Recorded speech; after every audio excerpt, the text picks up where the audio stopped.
Magandang araw mga kapresto!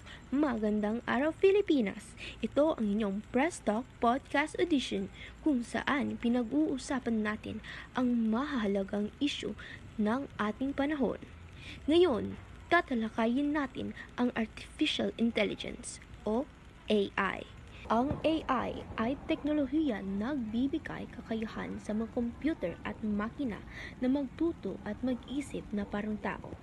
Halimbawa, ito ang dahilan kung bakit may voice assistant ang cellphone natin at kung bakit may mga suggested videos at posts sa social media. Malaki ang naitulong ng AI sa paaralan, hospital at negosyo dahil mas napapabilis nito ang trabaho at pagproseso ng impormasyon. Pero mahalaga rin maging responsable sa paggamit nito.